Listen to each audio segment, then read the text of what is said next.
मेरा नाम आसिया है। मुझे दुनिया से गए हुए आज 3 साल हो गए हैं। आज जन्नत में हूं, सब कुछ मेरे पास है। लेकिन आप सब जानते हो, मेरा दिल जलता है। मुझे सुकून नहीं आता कहीं भी। मैं बहुत खुश रहने वाली लड़की थी। मुझे मेरे चाचा चाची ने पाला था। मेरे मामा बाबा बचपन में ही एक एक्सीडेंट में दुनिया से चले गए। मैंने माँ बाप के बिना जैसे भी हुआ जिंदगी गुजार दी। मेरी शादी चाचा चाची ने करवाई। मेरा शौहर बहुत अच्छा था, मेरा ख्याल रखता था, मुझे उदास नहीं होने देता था। मेरा शौहर उस वक्त बहुत खुश था जब हमारे यहाँ पहली बेटी पैदा हुई थी। वो खुशी से मुझे सीने से लगाता था। फिर यूं हुआ, अल्लाह पाक ने मुझे 5 बेटियां दी। एक बेटी एबनॉर्मल थी, वो चल फिर नहीं सकती थी। मेरा शौहर मेरी सास ताने देने लगे। मैं अपनी बेटियों को लेकर बहुत रोई थी। शौहर मुझसे मुंह फेरने लगा, मुझे खर्ची देना बंद कर दी। मेरी छोटी छोटी शहजादियां भूख से तड़पने लगी।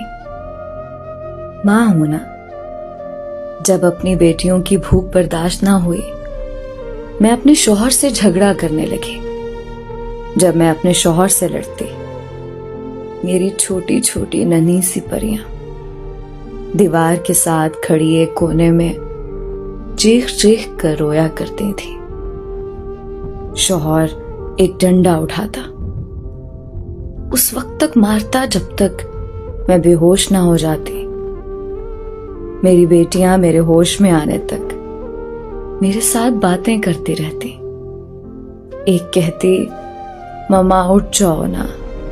एक मेरा मुंह चूमती, मेरी आंखें खोलने की कोशिश करती। बड़ी वाली इतनी डर जाती, वो मेरे दुपट्टे में छुप जाती। जब मैं होश में आती तो कहती, मामा हमको खाना नहीं खाना, बस आप हमारे पास सो जाएं। अपनी भूखी बेटियों को सीने से लगाकर लोरी सुनाती। माँ बाप थे नहीं, चाचा चाची ने बोझ उतारा सर से। कोई सहारा बाकी नहीं था। सास मेरा कलेजा खाने को दौड़ती। शौहर घर आता, मेरी बेटियां मेरे पीछे छुप जाती थीं। मेरी बड़ी बेटी 7 साल की थी। एक दिन मेरे शौहर ने उसे कहा, खाना डाल कर दो। वो खाना प्लेट में डाल रही थी। खाना गर्म होने की वजह से उसके हाथ से गिर गया। मेरे शौहर ने उसे इतना मारा कि उसके मुंह से खून निकलने लगा। कहने को बाप है, लेकिन वो जलाद है। उसे लगता है बेटियां बोझ हैं। मेरा दिल उस दिन बहुत चाहा था कि बेटियों को लेकर जहर खा लूं, लेकिन अपने जिस्म के टुकड़ों को कैसे तकलीफ दे सकती थी। मैं पड़ोसियों से मांगकर, लोगों से चोरी मांगकर अपनी बेटियों का पेट भरती। ईद शब रात मैं उनको कहीं ना कहीं से कपड़े ला देती थी। उनकी मुस्कुराहट मेरी जिंदगी थी। मेरी बेटियां मेरी जान है। फिर एक दिन यूं हुआ, मेरे शौहर ने दूसरी शादी कर ली। मैं बहुत रोई, बहुत रोई। मेरी जान निकल गई थी। वो दुल्हन घर ले आया। कुछ दिन गुजरे। रात के वक्त मेरी एक बेटी बहुत बीमार हो गई। मैं उसके कमरे का दरवाजा खटखटाती रही, वो ना उठा। मैंने चिल्लाना शुरू कर दिया। मोहल्ले वाले इकट्ठे हो गए। वो मेरी बेटी को अस्पताल ले गए।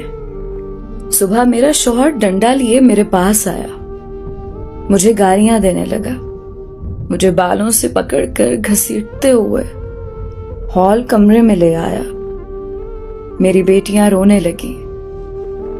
मेरी बड़ी बेटी बीमार पड़ी थी चारपाई पर। शौहर गाली देते हुए कहने लगा, तुमने रात को क्या तमाशा किया था?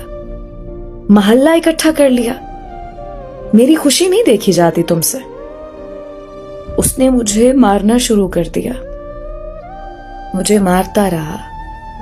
मैं चिल्लाती रही।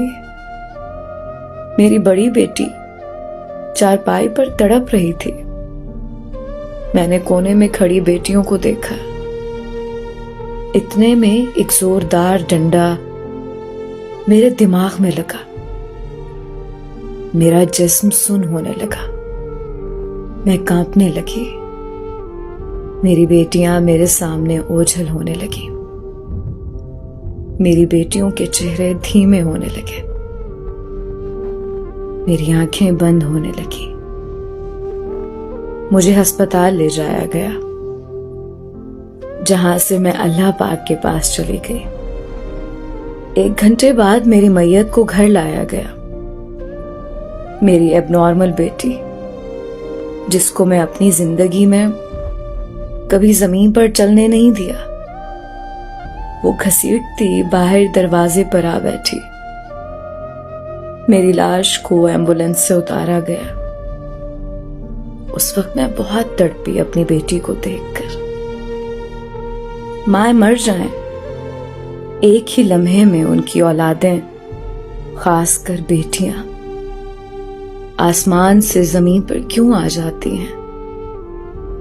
आखिरी बार अपनी छोटी बेटी को देखा, जो 2 साल की थी। वो अनजान थी, चारपाई पर खुद खेल रही थी। मेरी बेटियां मेरी लाश के पास खड़ी मुझसे बातें करने लगी। बड़ी बेटी ने मेरा खून साफ किया। छोटी मेरा मुंह चूम रही थी। एबनॉर्मल बेटी को कमरे में बंद कर दिया था कि वो तंग करेगी आए हुए लोगों को। एक मेरी आंख से बहने वाला आंसू साफ कर रही थी। मैं आसमान की तरफ सफर करते हुए सब देख रही थी। एक बेटी ने मेरी आंखें खोली और कहने लगी, मामा उठो, छोटी रो रही है, उसे भूख लगी है। वो सारी रात मेरे पास बैठी रही थी। मेरा जिस्म ठंडा पड़ चुका था। मेरी बेटी ने अपनी छोटी बहनों को अपने पास बिठाया। कहने लगी, मामा सो गई हैं, मामा के साथ लेट जाओ।